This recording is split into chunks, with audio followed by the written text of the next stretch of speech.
and indicate a little bit of the background. We asked the Corps to meet us here and to let us present the petition that's bound in this area to the Corps, but they declined and asked us to bring the petition over to the Visitors Center across Percy Priest Dam. So since they couldn't come and receive it here, we thought, well, we'll just go ahead and do our own thing here, and then once we've finished here, we'll take the petition back across the dam and leave it with either the desk attendant or whoever will be happy to receive it there. I wonder, Kendra, have we heard from the mayor's entourage? We were trying to get a readout. Part of his security detail is here, so we know he's on his way.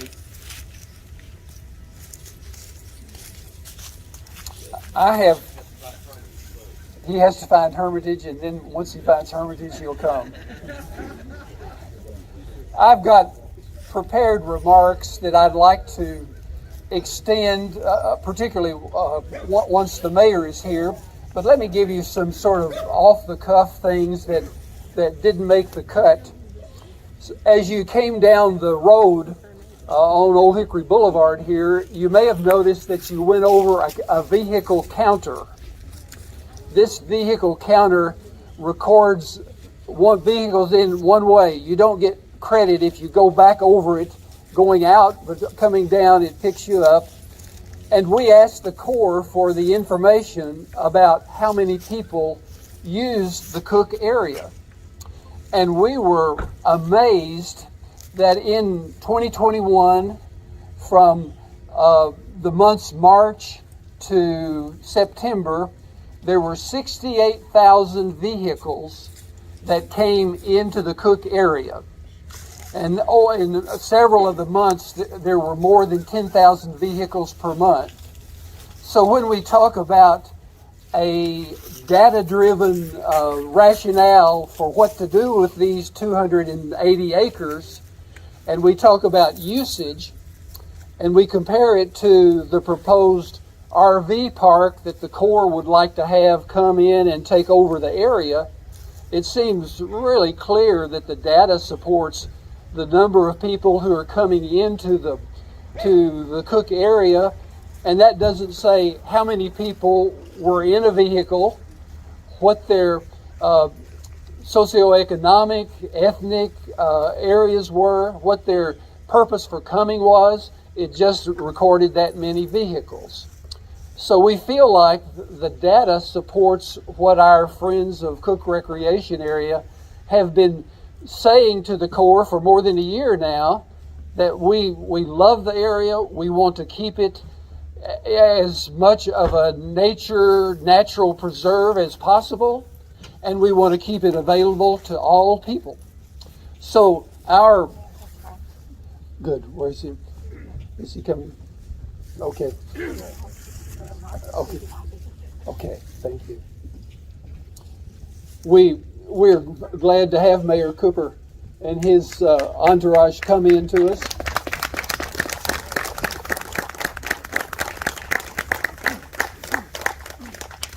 Thank you for coming, Mayor. Thank you. I would be happy for you to make some unscripted remarks to the group. Would you like to punch the first button or the last button? Well, either.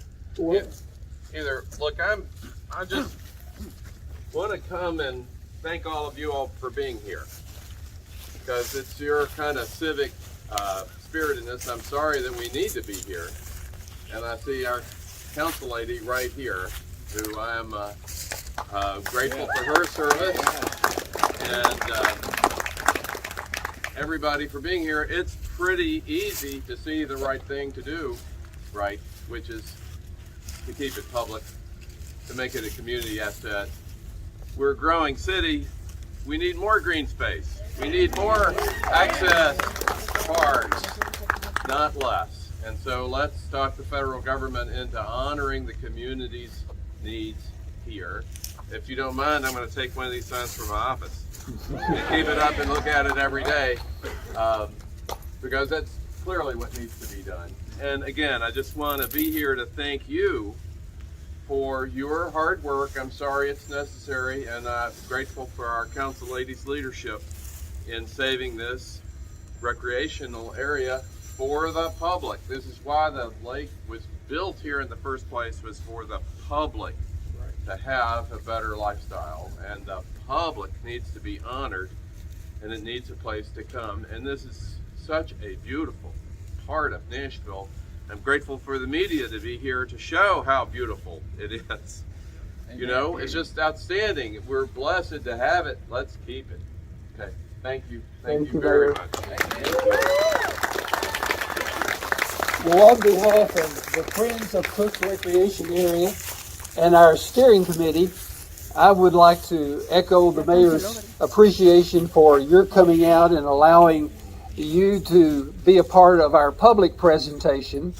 And as I indicated a moment ago, we will be taking the petition that we have bound with over 1,100 names of people who have signed the petition, many of whom have left comments with their email addresses, and we have put the comments into the petition, and then we've just listed the names of the people by alphabetical order, first names at the end of the petition. And the numbers are still coming into to our email address. So we think before we end up, we're going to have a much larger number, but we're grateful for this sizable group who've begun. I forgot to say, my name is Andy Clark, and I represent the steering committee, who've been working now for about a year to keep this issue before the neighborhood and expanding it as much as possible. In essence, our group plans to challenge the Corps of Engineers to select a private partner for a 25-year lease on all of these 280 acres. They actually have a 300-acre designation, which includes 25 acres of water, but I don't know exactly how you lease water, but at least that was part of the shoreline. And during these 25 years, the commercial partner can do what the partner wants in terms of developmental activities within the woods. And I'd like to read you a part of the document the Corps calls the NOA, the Notice of Availability to Lease. So in this Notice of Availability to Lease, published back in September, they would like to have proposals come into them for what the leaser would like to do with the 280 acres. So here's the Corps' description. The Notice of Availability to Lease is for the purpose of soliciting proposals for development and operation of a major commercial concession, campground, and related facilities and services, in furtherance of the objective of the government to provide quality facilities and services for recreation at reasonable prices to meet public demand, and at the same time allowing entrepreneurs to make a fair profit.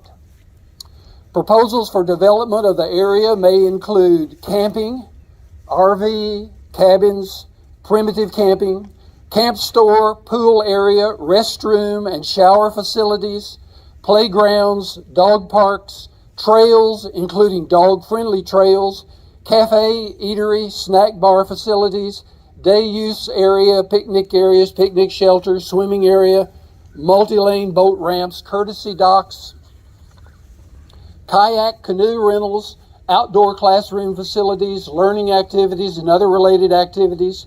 Note, marina or theme park style submissions will not be accepted. Well, we're grateful for that restriction of marina and theme park there, but if you look at the lay of the land here, you notice this land would not lend itself to a marina, and that it's perhaps giving the Corps credit for restricting something that wouldn't have been practical anyway. In some ways, this may be kind of a disguise to keep the attention off of the main reason for the Corps looking for a private partner. And that reason is to have someone with a deep enough pocket to rehabilitate this closed campground that you passed on your left on the way down here. The campground has been closed for about 20 years, and we're sure it's unfortunate. My family and I have lived out here about 30 years. When we were here, the campground was operative, and then the Corps needed to close it for some reasons, and it's been closed ever since. The Corps says that they don't have the funds to rehabilitate the campground, and so therefore they're looking for a private partner. We'd like very much for the campground to be made into a camping ground for smaller vehicles, not the large Leviathan RVs that are so prevalent now, but to keep it as a family campground, a private campground, a small vehicle campground. But so we are not opposed to the idea of camping. It's just that we don't want the whole peninsula to be overrun.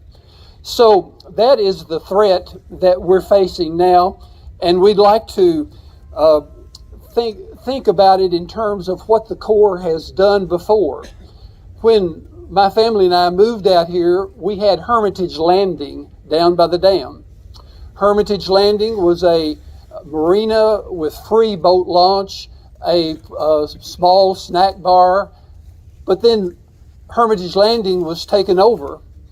And with Nashville Shores, we now have a water park, a lot of concrete poured over a peninsula that was denuded there and poured for RV slabs to come in.